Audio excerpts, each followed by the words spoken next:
चिंता और चितन। अगर शब्द गठन की दृष्टि से देखें तो चिता और चिंता में ज्यादा फर्क नहीं है, लेकिन मीनिंग में बहुत गहरा फर्क है। चिता हमारे मृत शरीर को जला करके हमारा अस्तित्व हमेशा के लिए खत्म कर देती है, परंतु चिंता ना तो हमारा अस्तित्व समाप्त करती है और ना ही हमारा पिंड छोड़ती है। जब तक हम चिंतित रहेंगे, चिंता हमें जलाती रहेगी। चिता मुर्दों को जलाती है, चिंता जिंदों को। चिता हमारा अस्तित्व समाप्त करती है, जबकि चिंता हमारा अस्तित्व बरकरार रखते हुए हमारे तन मन को विचलित करती रहती है। हमें चिता पर दूसरे लोग ले जाते हैं, परंतु चिंतित होने के कारण हम खुद हैं। हम चिता से पिंड नहीं छुड़ा सकते। एक ना एक दिन हमें चिता पर जाना ही पड़ेगा।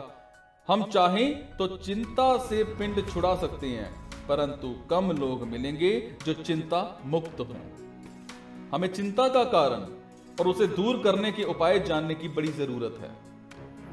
भूत और भविष्य काल में जीने वाला व्यक्ति चिंतित रहता है, जबकि वर्तमान में जीने वाले को चिंता नहीं सताती। बच्चे वर्तमान में जीते हैं, सो चिंता मुक्त होते हैं। जवान भविष्य काल में जीते हैं, उनके सपने और अरमान उन्हें परेशान रखते हैं। जब हम किसी चीज या उद्देश्य को प्राप्त करने की कामना करते हैं तो हमें चिंता सताने लगती है, और चिंता का कारण हमारी इच्छाएं हैं। इच्छाओं और आवश्यकताओं में मौलिक अंतर है। हमारी इच्छाएं कभी खत्म नहीं होती, एक पूरी होती है तो दूसरी चालू हो जाती है, परंतु हमारी जरूरतों की पूर्ति में ज्यादा परेशानी नहीं होती। हमें पहनने को कपड़े मिल जाएं, रहने को मकान मिल जाए, जीने के लिए भोजन मिल जाए, तो हमारी जो कामनाएं हैं वो पूरी हो जाती हैं। अगर इंसान की बेमतलब की इच्छाएं खत्म हो जाएं तो चिंता भी खत्म हो जाएगी। बूढ़ा व्यक्ति मोस्टली भूतकाल में जीता है। भूतकाल याद होते ही जब वो देखता है कि मैंने जैसा किया वैसा अब नहीं हो रहा है, तो उसकी समस्या शुरू हो जाती है। बूढ़ा व्यक्ति काम करने में खुद को अक्षम पाता है, लेकिन वो ये सोचता है कि कम से कम जिन उपलब्धियों को मैंने प्राप्त किया उन्हें मेरे परिवार वाले भी बरकरार रखें। ऐसा ना होने की सिचुएशन में वो चिंताग्रस्त बना रहता है। चिंताग्रस्त आदमी को बहुत सी बीमारियां हो जाती हैं और उसके स्वभाव में गुणात्मक परिवर्तन आ जाता है। जवान की इच्छाएं और बूढ़े व्यक्ति का असंतोष उसकी चिंता का कारण बनते हैं। क्या चिंता हमारी उन्नति में सहायक होती है? विश्वास रखें, प्रोग्रेस पुरुषार्थ और शुभ संकल्प के कारण होती है, ना कि चिंता के कारण। चिंता हमेशा प्रगति में बाधा पैदा करती है, कारण चिंता कभी यथार्थ नहीं होती। ये हमेशा ही काल्पनिक और सत्य से परे हुआ करती है। सो चिंता हमेशा हमेशा क्या है आपको पता है। इंसान जितना ही चिंता मुक्त हो जाएगा, उसका विश्वास, एक संकल्प उतना ही बढ़ता जाएगा। अगर आज का काम आज ही पूरा करना है तो चिंता मुक्त और संकल्प युक्त होकर के कोशिश करनी पड़ेगी आपको। अब प्रश्न ये उठता है कि हम चिंता मुक्त हों कैसे? मेरे को एक चीज याद आती है कि एक व्यक्ति था जो बड़ा चिंतित था और यह मानता था कि मुझसे ज्यादा चिंतित व्यक्ति कोई नहीं है। वो व्यक्ति एक महात्मा के पास गया और महात्मा जी ने अपनी चिंता मिटाने का उसको उपाय पूछने लगा उनसे। तो महात्मा जी ने उससे पूछा कि तुम्हारी चिंता है क्या? क्या है तुम्हारी चिंता?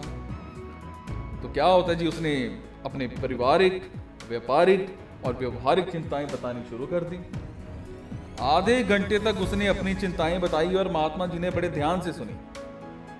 जब उसने बताना बंद कर दिया तो महात्मा जी ने उससे पूछा कि बता, दुनिया में सबसे सुंदर फूल कौन सा है?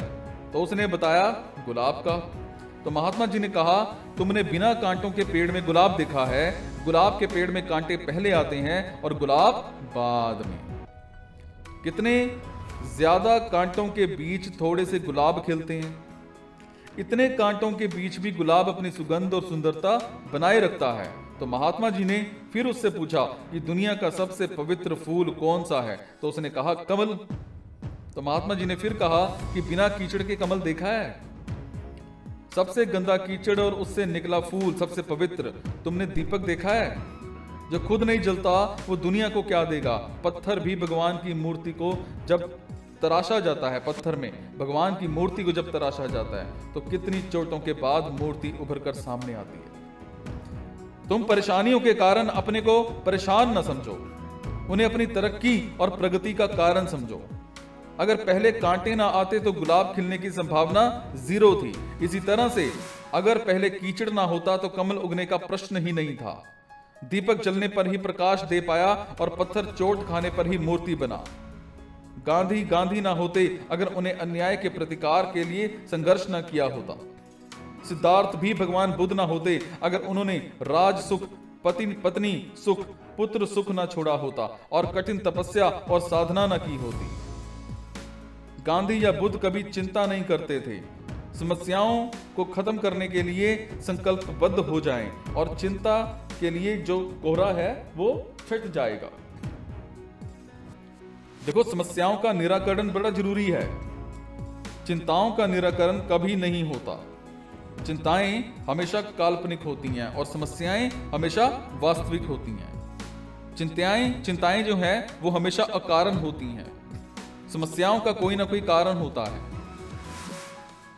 कारण का तो निवारण हो जाएगा, परंतु अकारण पैदा होने वाली चिंताओं का नहीं होगा। और चिंता के कारण मन बुद्धि का संतुलन हमेशा बिगड़ा रहेगा। काम सदा मन बुद्धि के संतुलन के कारण पूरा होता है। अगर जिंदगी सफल बनानी है तो चिंता कभी ना करें। जो भी समस्या आए उसे दूर करने के लिए आप पूरी तरह से अपने आप से प्रॉमिस करें और प्रॉब्लम के समाधान का रास्ता ना दिखाई पड़ने पर प्रबुद्ध और अनुभवी लोगों के पास जाएं। वो आपकी हर समस्या को दूध और पानी की तरह अलग अलग कर देंगे। एक्सपीरियंस्ड लोग किसी तरह की प्रॉब्लम्स का सलूशन ढूंढते हैं।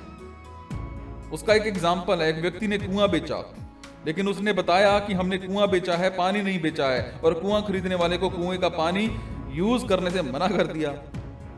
अब कुआं बेचने वाले और खरीदने वाले में इसी को लेकर के हमेशा द्वंद्व रहता और दोनों ही एक एक्सपीरियंस्ड व्यक्ति के पास गए और अपना पक्ष रखा और उस एक्सपीरियंस व्यक्ति ने जो फैसला सुनाया उससे दोनों पक्ष संतुष्ट हो गए और दोनों को अपनी गलतियों का एहसास हो गया। एक्सपीरियंस व्यक्ति ने कहा कि तुमने कुआं बेचा है, पानी नहीं बेचा, लेकिन तुमने उसके कुएं में इतने दिनों तक पानी रखा, इसको इसका किराया दो और आगे अपना पानी निकाल करके उसे खाली कुआं दे दो। अब चिता और चिंता के बाद चिंतन शब्द की चर्चा जब होती है तब ये पता चलता है कि इस शब्द के कितने गहरे मतलब होते हैं। चिंतन में मन का स्थिर होना बड़ा जरूरी है। जैसे जैसे चिंतन बढ़ता जाएगा चिंता अपने आप खत्म होती जाएगी। जैसे प्रकाश और अंधकार एक साथ नहीं रह सकते, उसी तरह से चिंता और चिंतन भी एक साथ नहीं रह सकते। चिंता हमेशा परेशान करेगी, लेकिन चिंतन हमेशा प्रगति प्रदान करेगा। हमारी जीवन यात्रा का उद्देश्य चिंतित होना नहीं, चिंतनशील होना है। चिंता हमेशा दुखदायी होती है, लेकिन चिंतन हमेशा ही आनंददायक होता है। अगर चिंता मुक्त होना है तो अपनी चिंता को चिंतन में बदल दें। चिंतन कभी काल्पनिक नहीं होता, हमेशा एक डायरेक्शन में होता है। चिंता को चिंतन में बदलने के लिए अच्छे धार्मिक ग्रंथों का रिसर्च बड़ा जरूरी है, विशेष रूप से गीता का। संतों का समागम और सानिध्य भी हमें चिंता मुक्त करता है।